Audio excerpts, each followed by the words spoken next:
Right, Matisse, we've got a promo for the DR Talking Tactics show. Could you please say Chelsea? What was that? Chelsea, what was that? Yeah, nice. Now say I'm not ready. I'm not ready. I'm feeling blue. I'm feeling blue. We're not back. We're not back. And 3, 2, 1. Every Monday on DR Sports. Every Monday on DR Sports. Welcome to my suffering of the highest analytical order. Welcome to my suffering of the highest analytical order. Now one more. Can you please say London is red? No.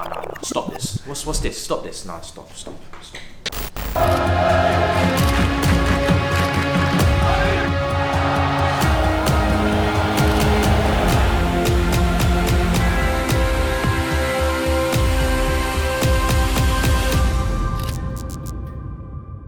Hey everyone, welcome back to DR Sports and the Talking Tactics show with me and Matisse. We have so much to break down from Arsenal's win at Stamford Bridge, one I particularly enjoyed. I was there, look forward to breaking that down. I'm sure Matisse has had a lot to say, but we're going to go at a different angle with this. Yeah. Well, I'm going to try and leave my emotions out of this, but it's not easy, I'll tell you that. Fair enough. Sure. I wouldn't be leaving my emotions out, quite frankly. Of course, Tottenham's game against Liverpool. Liverpool got back to winning ways after doing their thing in Europe, but they picked up their 3 points. United, a bit of a slip. Things were really on the right track. We highlighted that on this show under Ten Hag, but they lost at Villa, who had the manager bounce with Unai Emery, and he did some interesting stuff there. So we'll tackle that and some other things as well from Man City's form to Yuri Tielemans and more. Got to start at the bridge, my friend. Before we do, I thought we'd play a game. I've got a ball. Just going to give that to you there. Cool. Nice. If you just give that back to me. There you go. Nice. That's 2 passes. There you go. That's a third. What's this about? Well, those 3 passes were as many as Aubameyang completed throughout the whole 60, With his 8 70 touches. minutes. His 8 touches, well, I think we've done 5, so there's 6. It wasn't quite 7, personal, was it, at the 8. weekend, unfortunately? I tell you what, it was from the Arsenal fans. They really gave it to him. Look, Gabriel on Twitter as well. Yes. He was awful. Can you imagine, like, seriously though, that's the amount of touches he had in the game. Can you imagine as a player, with all of that hype coming into that match, and that's how many touches that you have? I actually can't fathom that as a human being. Like, I'm actually struggling to process how you can... I sort of have to respect that he left a little bit of one on Ben White, just to be somewhat involved in some way. Picking up a yellow card was kind of, at least when you look at the stats, there's something to show. It was a poor showing from Aubameyang. It was a poor showing from Chelsea. And while I want to sit here and have my fun, I've got to be really honest for a second and say that it was one that tactically I have no idea what Potter was trying to do, if I'm being completely honest. We'll bring up the 2 starting 11s. I put you guys down as a 4-3-3. I'm not even sure that's what it is. It probably might have been more of 4-2-4 or Havertz behind Aubameyang. I think you were trying to press us quite narrow, but not even press. I think just sit quite narrow. I don't really know. We'll get on to all the nice Arsenal stuff in a bit. I was going to go first with Arsenal, but while I've got you, I've just got to let you take it away. What happened here? Bro, I can't begin to describe really what is taking place, because it was such a poor performance. Even from a tactical perspective, you could say definitely Potter didn't learn from the Manchester United game where they outnumbered us, and you guys did again. With Odegaard, you got Xhaka, who were kind of playing pretty high up, because from what I saw from your build-up play, it was almost like a back 3 at times. Gabriel would move over to the left, Saliba would move more central, and Ben White would come across, and Zinchenko was coming across here exactly with Partey. And this troubled us all game, and at no point did we ever respond to this and actually try and overcome it. Aubameyang didn't touch the ball. Him and Kai, I guess you could say, would interchange at times. You'd see Kai pop off on the left. There was one moment where Kai got the better of Saliba, then Saliba caught up and it went out for a corner. That was the only time that anybody really faced Saliba and got something out of him. Because him and Gabriel and White as well, it was that physical presence as well. On top of the quality, they just bullied Chelsea's forward line. Sterling in this match on the wide right, again, non-show, 6 dribbles, one dribble completed out of 6 attempts. And whether he was kind of tasked to play this right wing role, he just was invisible out there. There's 2 or 3 Chelsea players, got Aubameyang as well, Mason Mount for a large period. You just didn't see them. Now, defensively, you would have thought, okay, you've got Azpilicueta coming out here, who I thought did all right. Yeah, I thought so too. I thought he did quite well. I thought he did all right. You know, compared to what I was expecting. On this side, though, Saka just destroyed Cucurella. So there was a lot of 1v1 battles where you could see Saka's clearly getting joy, Martinelli not as much. And then in this midfield, you know, opening 6 minutes, we'll talk about that.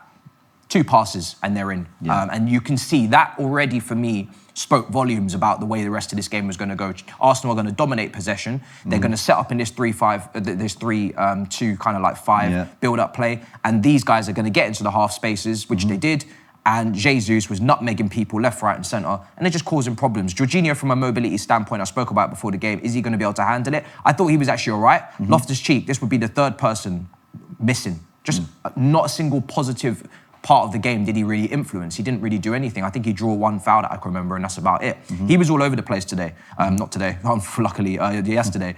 Just couldn't get near anyone. You know, these triangles that were developing, or whatever you want to call them, squares, because you had that many players, they were just walking through our midfield, walking for everything. I thought it was quite clever from Arsenal. If I just take it back a few, so we have seen sometimes it be more like 3 in front of a 2.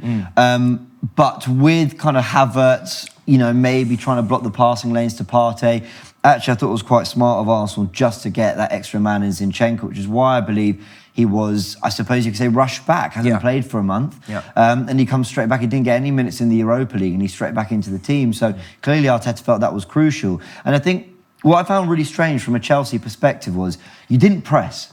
You didn't No, we chase didn't. You guys Arsenal. pressed. We didn't press at all. We was like a mid-block here. We allowed loads of time with the ball with the centre-backs. You guys pressed us into oblivion. And I could understand this shape from Chelsea's perspective if Sterling, Havertz and Aubameyang went to chase the back 3, and then you almost invite Mount and Loftus-Cheek just to kind of stop them playing and get the centre-backs a little bit higher and basically say, you know, we know you're good at playing through the lines, but we're going to just step onto Partey a bit more, step onto Zinchenko. But because that wasn't the case, and actually they were so much deeper, it felt like Loftus-Cheek and Mount were almost like, where's Odegaard, where's where's Xhaka going? Lost. Partey and Zinchenko had so much time on the ball, especially Partey. I couldn't believe how much time he had. Sometimes it looked like maybe Aubameyang was coming a bit more central and Mount was going out wide. He had a few battles with Ben White.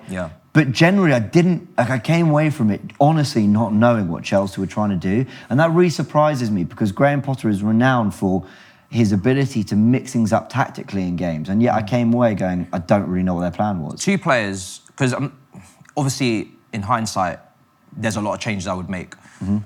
But before the game, I was a little bit surprised when you see this situation unfolding that Gallagher didn't come on earlier. You know, if you're talking about a player that played well against Arsenal last season for Crystal Palace, Gallagher's the one. He was on Partey like a rash. Yeah, he was. And you look at that matchup there in the midfield, players not really knowing where they should be in terms of their position. Loftus-Cheek was awful, so I guess we couldn't really foresee that would happen. But if we're talking about closing these guys down and taking time away from them, because Mason Mount, again, was kind of just in this kind of area. But do you think it was maybe really more of a...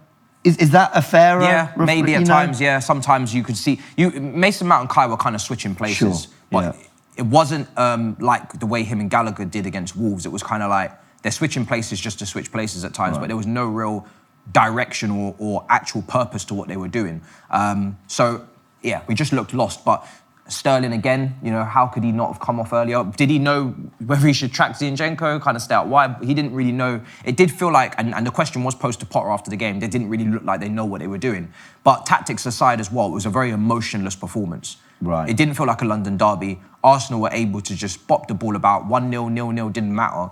They were in complete control. And then those duels, when you look at those duels when they're taking place, again, like we said, you score from a corner, very weak. Chelsea were weak. Tactically, they were set up poorly. There was no change at half-time, even though we were playing poorly and luckily still 0-0. And then on top of that, you know, you guys technically were way better as well. You just touched on something there that it didn't feel like a London derby. Let me just go through some numbers here. This is where Arsenal dominated in certain numbers. Big up to Graham, he sent these through for Tactical Insight on AFTV. If you want a full Arsenal breakdown, that's where I've tackled that. But we had more of the ball. We had 14 shots to your 5. We completed over 100 more passes. An XG from XG Philosophy on Twitter of 2.38 to 0.24. 57, so more than double final third entries. Deep touches as well. Zone 14 touches.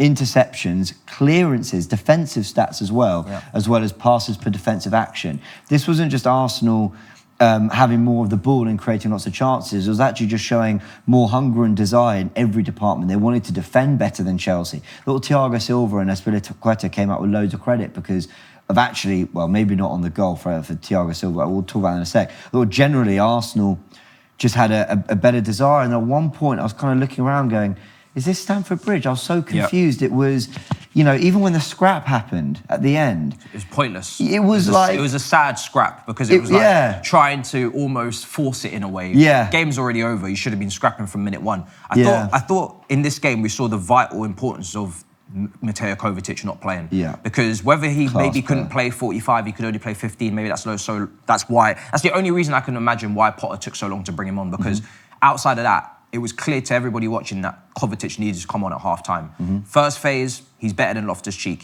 He's much better, and he's a better passer of the football as well. So he might have helped Chelsea a little bit more get themselves into the game possession-wise. Yeah. Gallagher's been playing pretty well recently off that right. If you're looking at somebody who could have done the job of Sterling, because I feel like Pulisic could have also come on earlier, but that would be maybe speaking on Kai Havertz's performance, and maybe he could have added some more injection and just better final third decision-making. But Gallagher suited Sterling's role perfectly because he's been operating on the right, he's been crossing the ball, he's been playing on that right side a lot for Chelsea. Even for Palace as an advanced 8, he played on the right of that midfield 3. But if you're talking about somebody that then understands the role to come inside with Zinchenko and stop that build-up play, then it could have been him and Mason Mount versus Partey and Zinchenko, and that could have been Chelsea not only counter-pressing and getting a foothold in the game with Cover and Jorginho behind with the build-up, but they probably would have had a more gritty, performance in terms of actually looking for the intangibles, fight, all these things. So, I think not getting Gallagher on for Sterling earlier was a poor move. I'm with you. I'm surprised he actually didn't even, not only just get more game time, but that he didn't start. Yeah. Because he's got a history, as you said, of doing well against Thomas Partey and against Arsenal and being the kind of midfielder that can stifle what they want to do.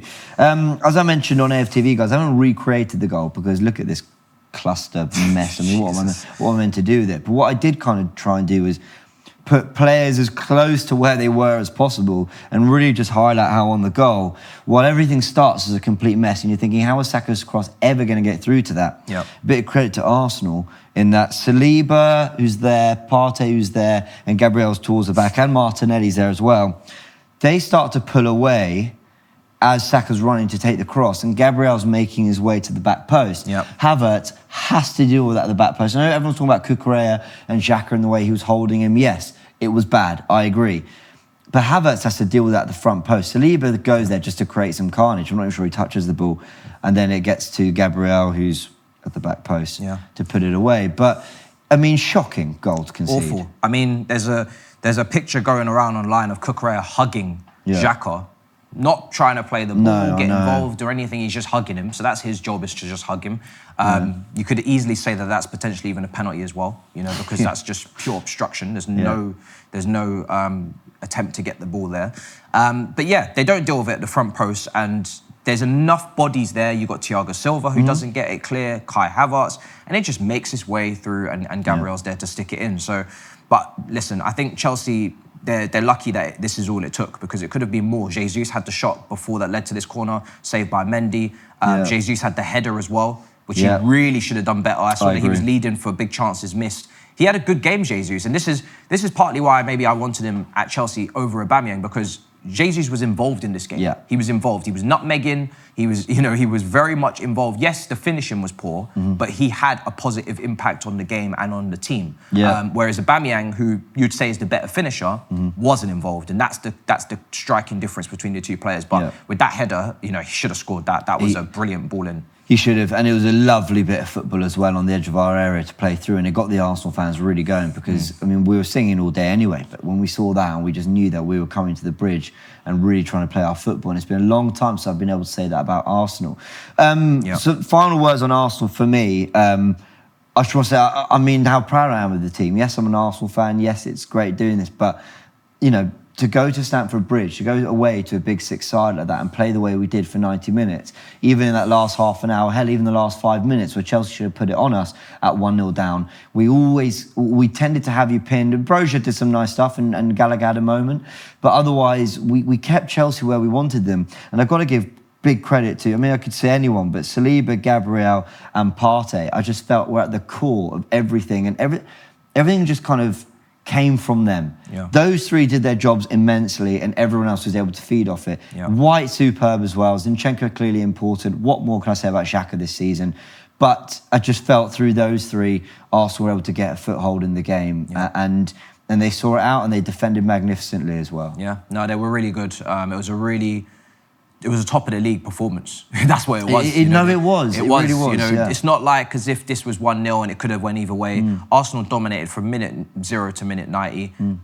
Ramsdale had no shot to save, really. No significant strike. Yeah, it was one shot on target, and I think it was straight at him. Yeah. So he had the quietest day of his life.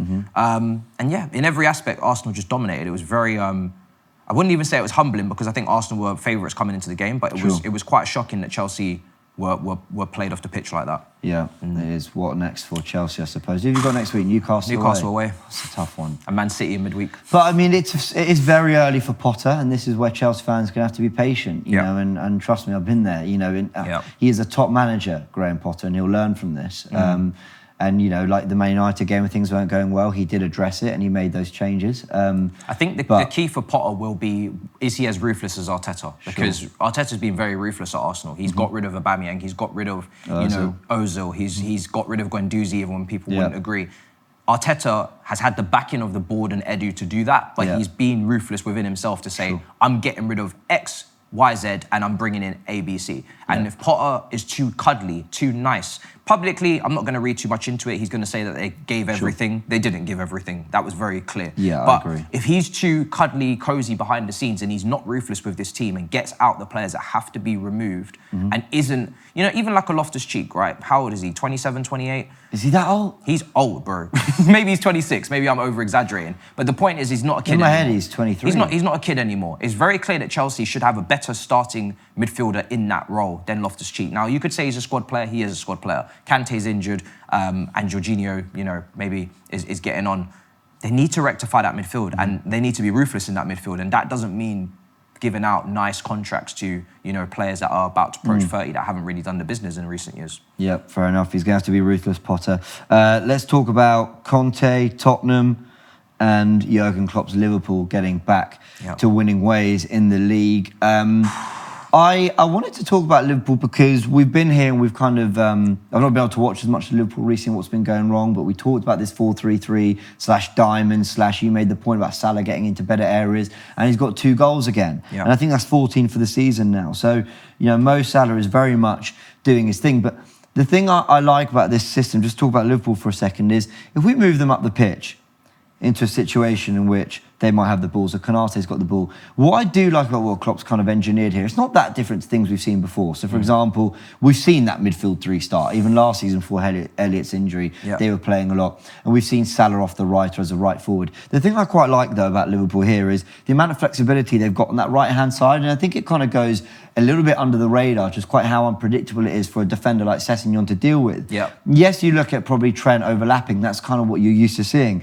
But we've also been able to see situations in which Elliott can move out wide, hug the touchline, and this becomes whatever you want, a 4-2-4, a 4-2-3-1, whatever you want to call it. It allows Salah to get a little bit more central, gives some support to Trent as well. Yeah. Sometimes you even have it the other way, where, yes, Salah maybe still pulls a little bit wide, but it's Trent who's holding the width and Elliott's a creator from more central areas. Yeah. And then we've even had this. Trent, who's such a brilliant deliverer of the ball, gets in those De Bruyne-ties area, where he tucks in and he can whip it into the back post, slightly less pressured on the cross in those situations. Do I have any more to show you? Yes, I do.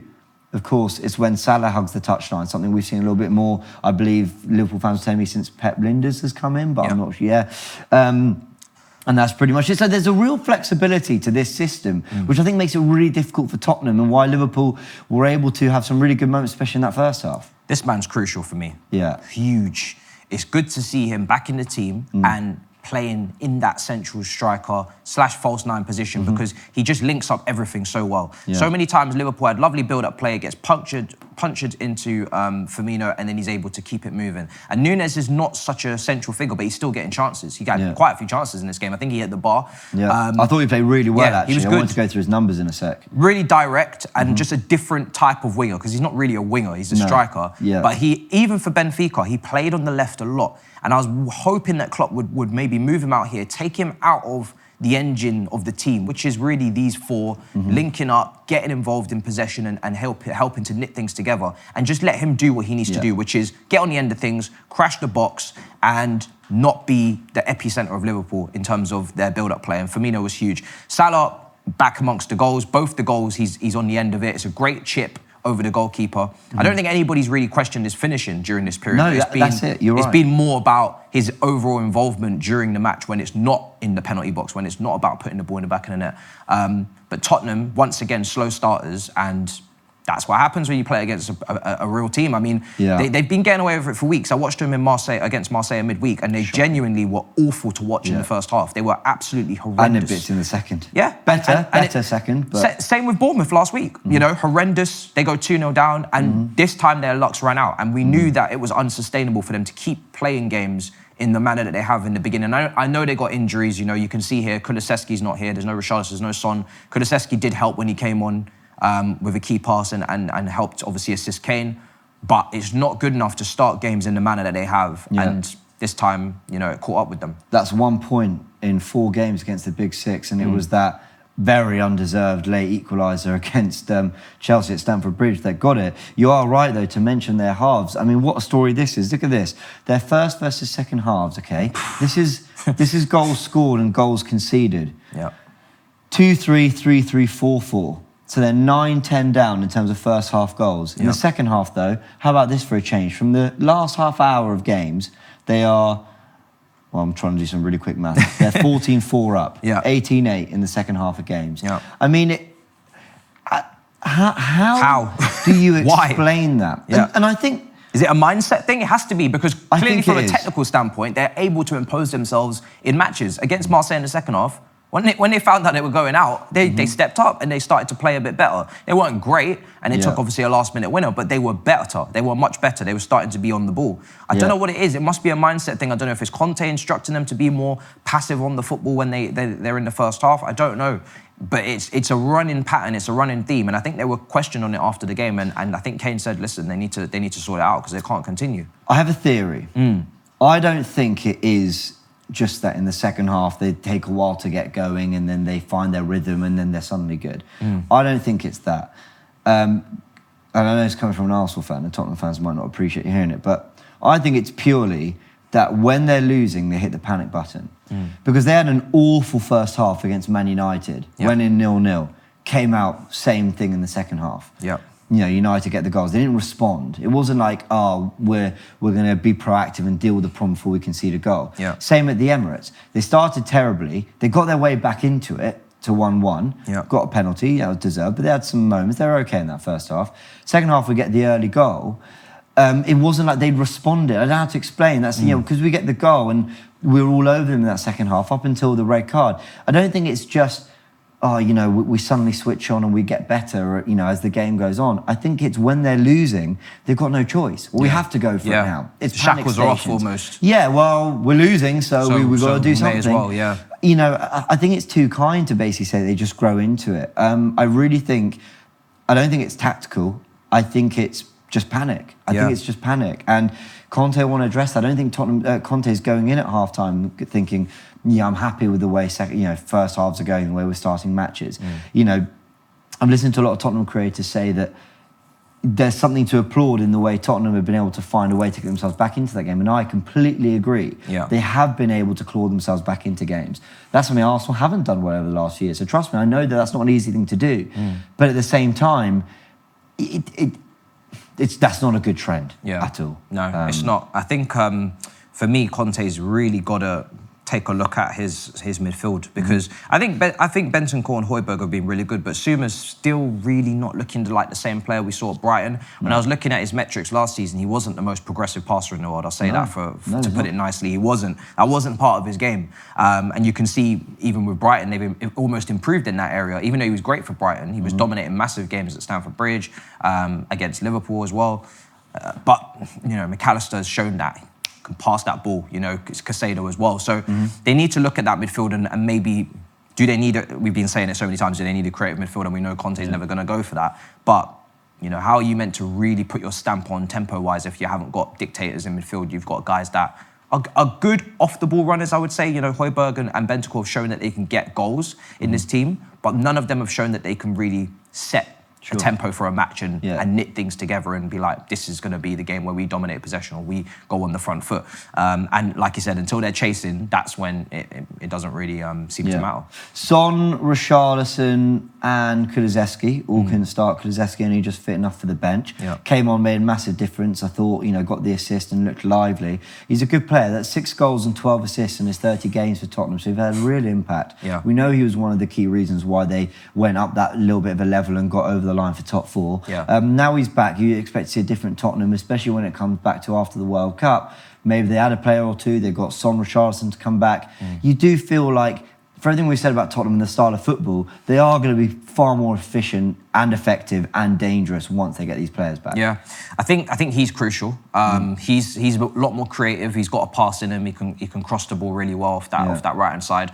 But they need to get Spence surely to get a chance on that right wing back spot in this team, because I don't know how Tottenham fans are continuously watching Emerson Royal just be ineffective in the final third, but it can't go on any longer. If you're going to play a back three with wing backs, you need wing backs that can get forward and that can contribute in the final third. It's an absolute must, or there's no point playing wing backs.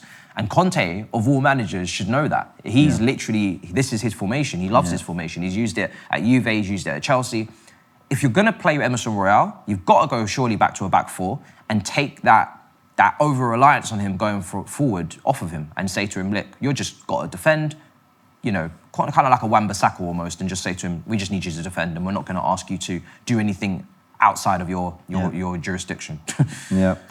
Let's talk about Villa beating, maybe I didn't give enough credit to Liverpool there, to be fair, but well done to Liverpool, got the win. And, that I think will start to turn their fortunes. They've also had injuries. Konate was incredible that game, I have to say as well. He's a really good player. Really good defender. Really good player. Really good. Let's talk about Villa and United. And I want to actually start from the Villa perspective. I'm going to shout out James Alcott, whose video I watched on sort of how Unai Emery might, take the players he's got at Villa, blend them in the way he did, his Villarreal team in a 4-4-2. 4-4-2, not systems you see that often in the Premier League these days, or I can't really speak for across Europe. Why? Because winning the midfield battle is so crucial, as we talked about in that game at Stamford Bridge. But what is clever about Unai Emery is the way, yes, it's a 4-4-2, but he's got players across the front four, let's say Buendia, Watkins, Bailey and Ramsey, who can all drop in and add numbers to midfield. And I thought Watkins was superb in this sense. They talked about Jacob Ramsey being immense, absolutely. He was doing almost what Conor Gallagher was doing, wide right. Literally, same thing, 4-2-2-2-2, literally. I probably added an extra 2 there. That's it, and 4-2-2 and a couple more 2s. But, it was really interesting to see them take to it so quickly already. And I think you see it immediately in that first goal, which isn't here. Let me find it. There it is. In this first goal. Now, first and foremost, they've got themselves into a situation, Man United, that's a complete mess. It's early in the game, and they're clearly going a little bit man for man, and Lindelof has followed Watkins all the way around. They want to press, I get that. But the whole shape is a complete mess. And as we go through the motions, let's bring it down to half speed. Watkins goes away from Lindelof and he's looking for that ball straight into Jacob Ramsey there. And this is what I mean when I talk about adding numbers to midfield. Douglas Luiz is somewhere up here. Dendonker's there in support. But if we just take that back a second, again, Watkins is deeper than Buendia, so they've got the numbers, and Ramsey's spotting the opportunity to come and vacate that space. Yes, it's a 4-4-2, but they're still, interchanging and making sure they get those numbers in midfield to dominate. Watkins finds Ramsey. It's a brilliant touch.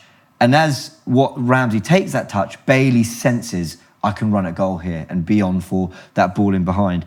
I don't think, can Martinez do better? Maybe. but it's a fantastic finish from Bailey as well as he gets away. And in terms of United's defending, it's poor. But I want to give credit to Villa. I think it's a well-worked goal. I think they use their fluidity well in that situation.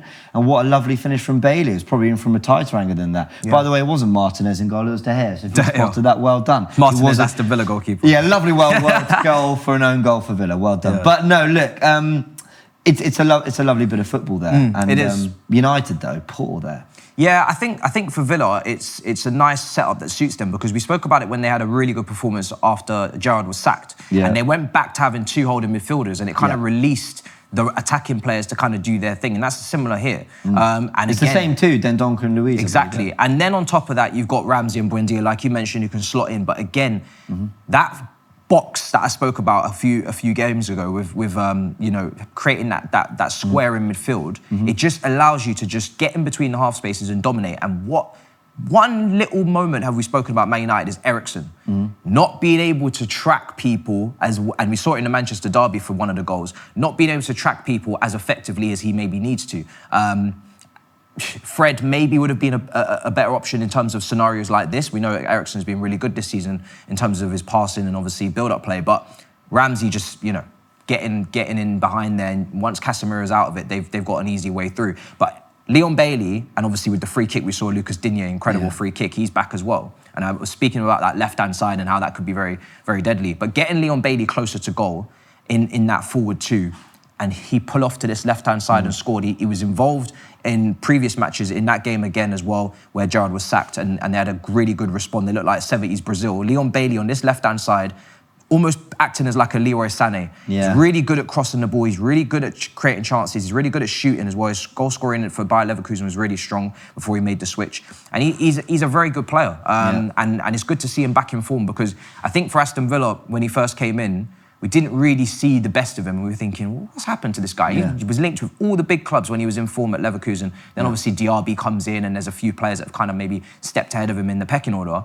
But now we're starting to see him, hopefully back to his best. And bringing in Emery is a big statement because that's a top manager going into a team that were 17th before this game kicked off.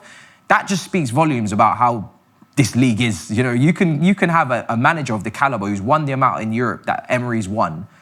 And, you know, I know Arsenal fans are a little bit lukewarm on him, but he still took you to a Europa League final. No doubt. And that first season at Arsenal is low-key underrated. Yeah, it's kind of, is. He's kind of seen as a bit of a joke for his whole time at Arsenal. That's not fair. His first season was actually pretty decent. So, no, you're right to point that out. Just on Man United's shape, let's get the 11s back up here.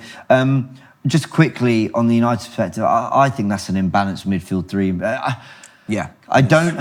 Casemiro is used to playing at the base with two either side. Eriksen isn't a deep-line playmaker, though has done well. He's done that a few times this season with those two, He has, and then he's gone for Van der Beek as the Bruno Fernandes alternative. But away from home, in certain matches, you should be able to sense it in the air that maybe you potentially might need just extra stability in midfield. And it happened against Brentford as well, where they were cut open. And he had Eriksen, I think, next to McTominay in the double pivot. Obviously, Casemiro had not really been pushed in as much. And Eriksen, don't get me wrong, there's certain games where Eriksen's played in this deeper position and he's been brilliant. But games like this where, you know, first day for Emery, Villa Park, they have good players. We've spoken about it. Same with Leicester. Too many good players to be in the situation that they're in. And again, in that midfield, just lost the battle. Van der Beek, I mean, he hasn't played in so long. Don't want to be too overly critical, although he wasn't very good. Lindelof as well, you know, not a great performance. Rashford on that right-hand side was so ineffective. Another Sterling-type performance, really, from a different English winger this time, because he just doesn't suit him that. Every time I see Rashford on that right-hand side, I think one thing, it doesn't suit him whatsoever. He needs to either be playing on this left-hand side, cutting in on his right foot, or you could play him up front. He's not the most clinical, but you can use him as a presser. But on the right flank, it didn't work at all. And when you take a couple players out of this Manchester United team, it caves quickly because it's not a Ten Hag team yet. He's managed to, you know, instill a little bit into them. You know, we've seen it in some games, even when they've been hammered. That Anthony goal at the Etihad, really good goal back to front. But he still, for me, needs to learn about that midfield situation for Eriksen away from home, particularly against teams that might offer just extra numbers in those half spaces, which we saw. And then on top of that, you know, just you got to play players in the correct position, and Rashford's not a right winger in any stretch of imagination. It just feels imbalanced. It doesn't fit. I mean, United fans will tell me, otherwise. And it's not the best analysis to just say it doesn't feel right, but it just doesn't feel right. But fair enough. Anyway, United, I'm sure, will get back to winning ways. They have had a good start under Ten Hag, in fairness, despite a few bad results here and there. But that's to be expected at the start of their own process. Let's talk about Manchester City, who, they got that very dubious call. Wow. And some of the stuff I wanted to touch on, and I'm speaking it into existence because I'm an Arsenal fan, is whether we are seeing the same Man City this season as we have seen in previous years. Now, I think their squad isn't as big as everyone says. It's just got a lot of quality. They've got so many world-class players. Here I've just pulled up their last 7 results. When I look at these last 7, doesn't stand out. No, they drew at Copenhagen, cool. They got through fine. They lost at Liverpool in terrible form at the time. They had less possession against Brighton. I think it was like 10 shots to 8. They won that game 3-1. Drew at Dortmund. De Bruyne a free kick wins it for them at Leicester. That wasn't a great performance, this one. No, it wasn't at all. So that could be maybe... Last 20 minutes, Leicester, we're getting into it, could have had something. Yeah. I think they were pretty good against Sevilla, or at least the numbers tell me they were. Alvarez. And then a 95th minute, down to 10 men against Fulham. Now, am I for 1 second questioning how great a side they are? No. What I am questioning is whether with Erling Haaland, we've just seen them have to adapt the way they play a little bit, and therefore maybe they're just still learning. Yes, he's scoring a load of goals. He's not adapting to the league. He's there. He's adapted. He's fine. Yeah. But whether maybe City, who are all about possession, moving teams around and having this constant fluidity that you don't really know where everyone's going to pop up, maybe with Haaland, even though he's so hard to stop, there is maybe a little bit less fluidity in this City team. Yeah. I ask that because when I look at touches in the Premier League for Man City this season, for players who have played over 600 minutes, look at this. I mean, Rodri, 1,200, goes all the way down to Akanji, who's had 600 touches. Edison with 500, Haaland with 302 touches in the Premier League this season. That is, staggering. That shows you how little he is involved. But yes, of course, purposefully, almost. Well, it feels that way to a degree because his runs and everything else he does opens up so much space. We highlighted that in another show, but then you look at his heat map for the season. It's hilarious. It's just all... Whenever he scores and whenever he scores.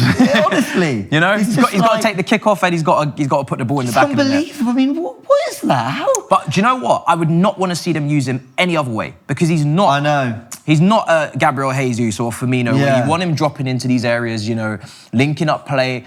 That's what Harry Kane's been doing and almost being criticised for it. But he feels like he has to do it at Tottenham because they don't have creativity. Maybe at Liverpool as well, did they have enough creativity in midfield?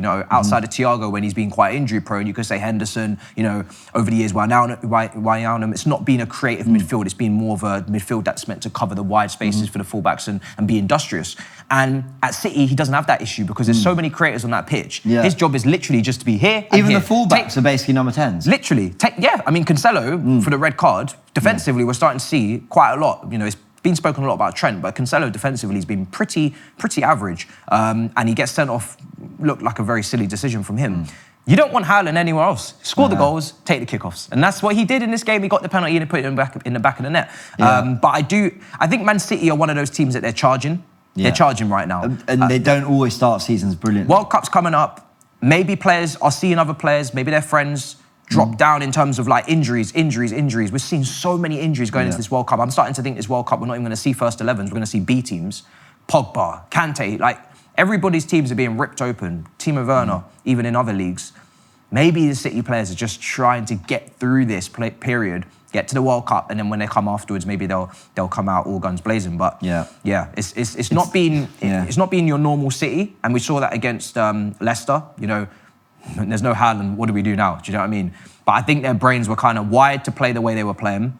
Then we saw Haaland adapt, and some people were questioning, are they going to be able to play with this striker? Now they have played with the striker, and now their brains have got to readapt again to play without him. But he's back now anyway, so... For any City fan who thinks, I'm being critical, I'm not. If anything, it's more a compliment to this team that they don't think they're at their best. I do think they've lacked maybe a little fluidity, what with the changes they've made to their squad and the kind of personnel they have. They don't have those kind of penetrating wingers like Sane, Sterling, Jesus they've had over the years. But what they do have is a phenomenal goal scorer. And even though they're not at their best, they're putting up the points tally they are. See, I'm delighted with Arsenal, but I know we're playing really, really well to be there. Yeah. City, I think, are playing well, but I do believe they've got levels to go. It's a great finish from Alvarez as well. He's had some goals this week and looks like a very good finisher, I must say, and we're very accomplished. Shocked they got more great depth. Who knew? Let's round off. I've got some other results I just want to touch on very quickly. This has been, I think, our longest show. Yeah, this is Probably. our longest show. show. A lot of goals on Saturday, in the Saturday football show. We were speaking about it. A lot of goals, Record. some great matches. Was it a record on It was a record on a Saturday football show for the amount of goals scored. You had Wolves, obviously, 3-2 defeat to Brighton. Yeah. I thought they played Pascal Gross at right back. I thought that was insane. Such an unpredictable team. Trossard was up front. It was insane. But they peppered Wolves' goal. And again, Salah had to make about 5 saves, 2 in the penalty box, and they still conceded 3. So that tells you all you need to know. Obviously, they went down to 10 men with Semedo as well.